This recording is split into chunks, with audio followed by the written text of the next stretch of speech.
الحمدللہ رب العالمین والصلاة والسلام علی سید الانبیاء والمرسلین وعلی آلہ وصحبہ واولیاء امتہ اجمعین اما بعد۔ قرآن مجید کی ان دو آیتوں کی تشریح خود رسالت میں آپ صلی اللہ علیہ وسلم ارشاد فرماتے ہیں، ان للہ تعالی 99 اسما، بے شک اللہ تعالیٰ کے 99 نام ہیں، مئۃ الا واحدا، 100 میں سے ایک کو چھوڑ کر۔ ایک نام اس میں ذات ہے جس کو اللہ کہتے ہیں، اور باقی 99 نام ہیں جس کو اس میں صفات کہتے ہیں۔ حضور صلی اللہ علیہ وسلم نے ارشاد فرمایا، جس کسی نے ان اسماء کو، ان ناموں کو یاد کیا وہ جنت میں داخل ہوا۔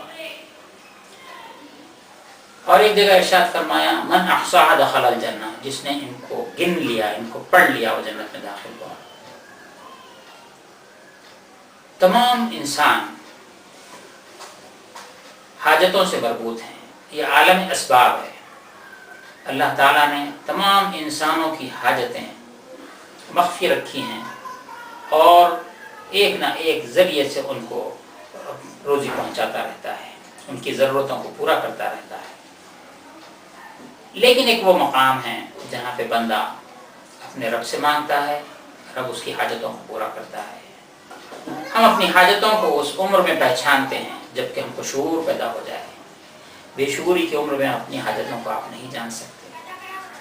پیدائش کے بعد سے بچہ ایک مدت تک اپنی ضرورت کو جان نہیں سکتا ہے، احساس کرتا ہے، روتا ہے، ضرورت اس کی ماں سمجھتی ہے، ماں اس کی ضرورت کو پورا کرتی ہے۔ جب بڑا ہوتا ہے تو ماں باپ اور اس کے سماج کے لوگ اس کی ضرورتوں کے لیے آگے آتے ہیں۔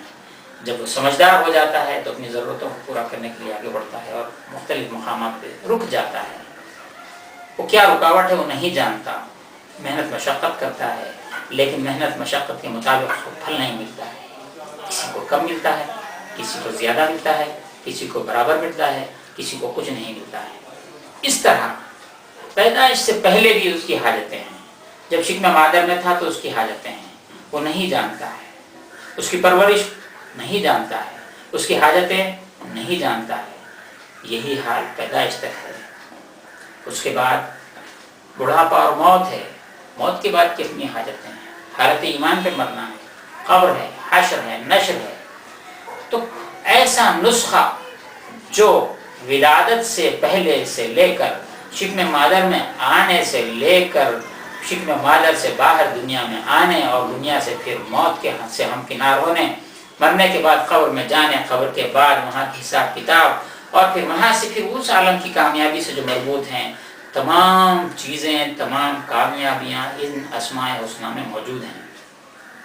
اسماء حسنہ کا پڑھنے والا ایک ایک نام کی تجلی کو پاتا جاتا ہے۔ ایسا ہی جیسا کہ شکم مادر کا بچہ، شکم مادر میں رہنے والا بچہ اپنی حاجت کو نہیں جانتا ہے، لیکن اس کا خالق، اس کا پروردگار، اس کا پالنے والا تمام حاجتوں کو پورا کرتا رہتا ہے، بے جانے بوجھے اس کو پورا کرتا رہتا ہے۔ اسی طرح سے جب کوئی ان اسماء کی تلاوت کرتا ہے تو اس کو تمام فیوز مل جاتے ہیں۔ ایک انسان کے لیے حاجتوں کا انبار ہے۔ فہرست اگر بنائی جائے تو صرف حاجتوں کی فہرست کئی کتابوں میں تفصیل سے چلی جائے گی، لیکن پھر بھی حاجتیں پوری کی پوری احاطہ نہیں ہو سکتی ہیں۔ لیکن چند حاجتوں کو ضرور جانتا ہے۔ روزی کا طالب ہے، عزت کا طالب ہے، وقار کا طالب ہے، اچھی رہائش کا طالب ہے، اچھی سواریوں کا طالب ہے، اور سماج میں بلند مرتبہ چاہتا ہے، یا یہ علم کا حاصل کرنا چاہتا ہے، دولت کا حاصل کرنا چاہتا ہے، اس کو صحیح طور سے خرچ کرنا چاہتا ہے۔ مختلف ضرورتیں، مختلف حاجتیں ہیں۔ کچھ حاجتیں اپنوں کے ہاتھوں میں ہیں، کچھ حاجتیں غیروں کے ہاتھوں میں ہیں، ایک دوسرے سے حاجتوں میں مربوط ہے۔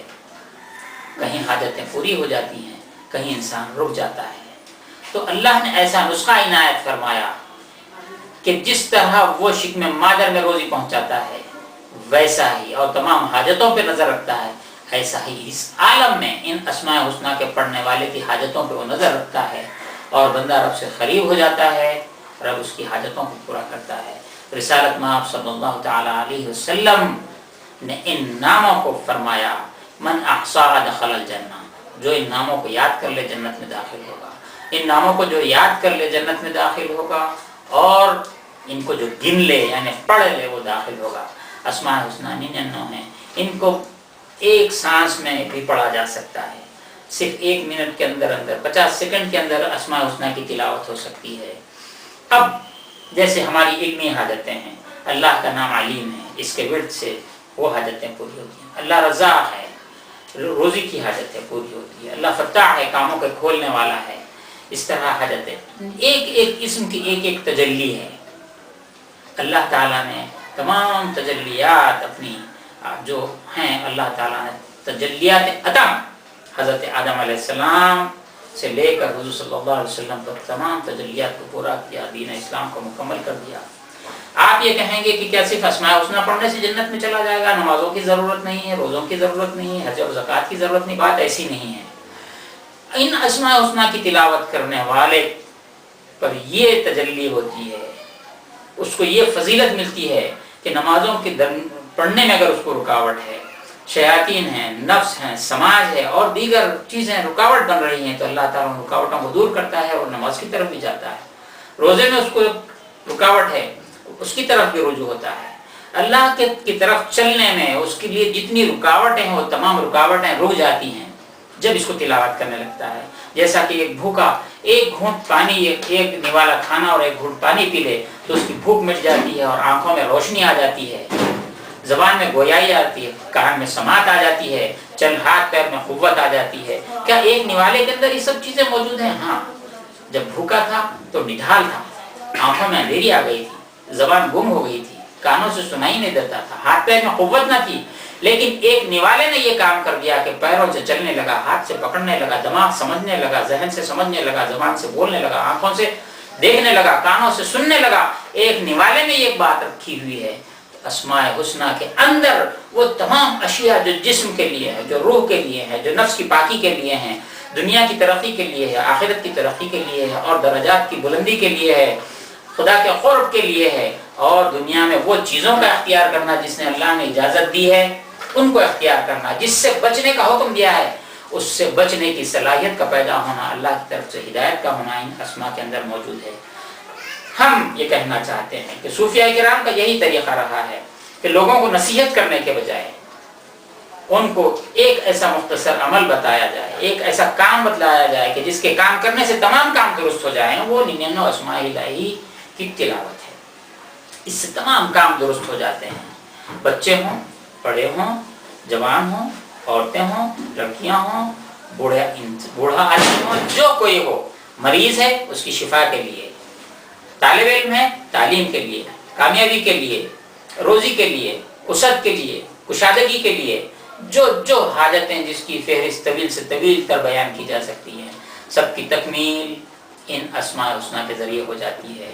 یہاں تک کہ خاتمہ بالخیر ہونے کے لیے، کلمہ طیبہ پہ موت کے لیے، اور قبر میں سوالات کی آسانی کے لیے، حضور صلی اللہ علیہ وسلم کی تصدیق کرنے کے لیے، روز محشر حوض کوثر پر جام کوثر کا حقدار بننے کے لیے، رسالت نواب صلی اللہ علیہ وسلم کی شفاعت کے لیے، اور آپ کے جھنڈے لواء الحمد کے نیچے حشر کے لیے، جو حاجتیں ہیں، جو ضرورتیں ہیں، جن کاموں کا کرنا ضروری ہے، ان کے پڑھنے سے اللہ تعالیٰ وہ تمام راستے کھول دیتا ہے۔ ہم مختصراً یہاں پہ اتنے بیان کے بعد اسماء الحسنی کی ہم تلاوت کرتے ہیں۔ اعوذ باللہ من الشیطان الرجیم، بسم اللہ الرحمن الرحیم۔ قال رسول اللہ صلی اللہ علیہ وسلم ان للہ تعالی 99 اسما 100 الا واحدا من احصاها دخل الجنہ هو الله الذي لا اله الا هو الرحمن الرحيم الملك القدوس السلام المؤمن المهيمن العزيز الجبار المتكبر الخالق البارئ المصور الغفار القهار الوهاب الرزاق الفتاح العليم القابض الباسط الخافض الرافع المعز المذل السميع البصير الحكم العدل اللطيف الخبير الحليم العظيم الغفور الشكور العلي الكبير الحفيظ المقيت الحسيب الجليل الكريم الرقيب المجيب الواسع الحكيم الودود المجيد الباعث الشهيد الحق الوكيل القوي المتين الولي الحميد المحصي المبدي المعيد المحيي المميت الحي القيوم الواجد الماجد الواحد الأحد الصمد القادر المقتدر المقدم المؤخر الأول الآخر الظاهر الباطن الوالي المتعالي البر البر التواب المنتقم العفو الرؤوف مالك الملك ذو الجلال الإكرام المقسط الجامع الغني المغني المعطي المانع الضار النافع النور الهادي البديع الباقي الوارث الرشيد الصبور الذي ليس كمثله شيء جل جلاله لا إله إلا الله محمد رسول الله إن الله وملائكته يصلون على النبي يا أيها الذين آمنوا صلوا عليه وسلموا تسليما اللهم صل على سيدنا مولانا محمد وعلى آل سيدنا مولانا محمد بعدد كل معلوم. ان اسماء گرامی کو اس ترتیب سے پڑھ لیں. یہ اسماء گرامی آپ ایک سانس میں بھی پڑھ سکتے ہیں. یہ 55 سیکنڈ 50 سیکنڈ کے اندر میں نے تلاوت کیے ہیں. اگر اور بھی کوئی لمبی سانس کی جس سے پریکٹس ہے, جو ایکسرسائز کرنے والے بچے ہیں, سوئمنگ کرنے والے بچے ہیں, جن کی سانس اچھی ہے, وہ ایک سانس میں پورے اسماء پڑھ سکتے ہیں اور تمام فوائد بالکل ان کو حاصل ہوں گے. امام غزالی رحمۃ اللہ علیہ نے ارشاد فرمایا, جیسا کہ ایک بیمار ایک دوا کی گولی کھاتا ہے, وہ یہ نہیں جانتا کہ دوا کے اندر کیا کنٹینٹس ہیں, اس میں کیا فوائد پوشیدہ ہیں, کتنے امراض کی یہ دوا ہے, نہیں جانتا ہے بیمار. دوا کھا لیتا ہے لیکن اس کو یہ دوا اثر کرتی ہے اور اس کو فائدہ پہنچاتی ہے. یہ ایک دوا کی مثال آپ نے دے کر فرمایا. قرآن مجید جو کچھ ہے, اللہ نے جو کچھ نازل کیا ہے, وہ سب کا سب شفا ہے. وَنُنَزِّلُ مِنَ الْقُرْآنِ مَا هُوَ شِفَاءٌ, اللہ تعالیٰ فرماتا ہے ہم جو نازل کرتے ہیں وہ سب کا سب شفا ہے. اس کے الفاظ شفا ہیں, معنی شفا ہیں, حروف شفا ہے, کلمات شفا ہیں, جملے آیات شفا ہیں, اس کا سننا شفا ہے, اس کا پڑھنا شفا ہے, اور خصوصاً ان میں اسماء الحسنی ان کے تجلیات ہی کچھ اور ہیں. اس مختصر سی گفتگو کے بعد ہم یہ درخواست کریں گے کہ ان اسماء الحسنی کو ہر کوئی شخص ان اسماء کی تلاوت کرے, اور انشاءاللہ تعالی جیسا کہ اس کا ارشاد مبارک ہے اس ارشاد کے مطابق وہ دعا کو قبول کرے گا. اگر دعا کرنا کوئی نہیں جانتا ہے تو صرف اسماء کو پڑھ لے, فائدہ ہو جائے گا. اگر سورہ فاتحہ کو پڑھ لے, یہ اللہ تعالیٰ نے اپنے بندوں کو خاص طور سے امت محمدیہ کو یہ سورت عنایت فرمائی ہے. یہ سورت کا نام سورہ فاتحہ کے علاوہ سورہ دعا ہے. اس میں تمام چیزیں آ گئی ہیں. ان اسماء کے بعد ایک مرتبہ سورہ فاتحہ دعا کی نیت سے پڑھ لیں تو انشاءاللہ تمام حاجتوں کے لیے یہ کافی ہوگا, اور خود بخود اس کا پڑھنے والا راہ راست پر چلے گا, اور نماز, روزہ, حج, زکوٰۃ, ذمہ داریاں اپنوں کے, غیروں کے, پڑوس کے, سب کی جو ذمہ داریاں اس کے لیے تفویض ہیں, اللہ تعالیٰ اس کے پورا کرنے کے لیے راستے کھول دے گا. اپنے گھر کے لیے, اہل و عیال کے لیے, اگر بچہ ہے اپنے ماں باپ کے لیے اس پر جو حق ہے, ماں باپ ہیں بچوں کے لیے جو حق ہے, یہ تمام کے تمام حقوق کی ادائی اور اس کے راستے, اس کا شعور تمام کا تمام اسے حاصل ہوگا, یہاں تک کہ وہ اللہ تعالیٰ سے راضی, اللہ اس سے راضی, وہ اپنے محبوب سے, اپنے رب سے جا ملے گا, رسالت میں آپ صلی اللہ علیہ وسلم کی بشارتوں کا مستحق بنے گا. السلام علیکم ورحمۃ اللہ وبرکاتہ.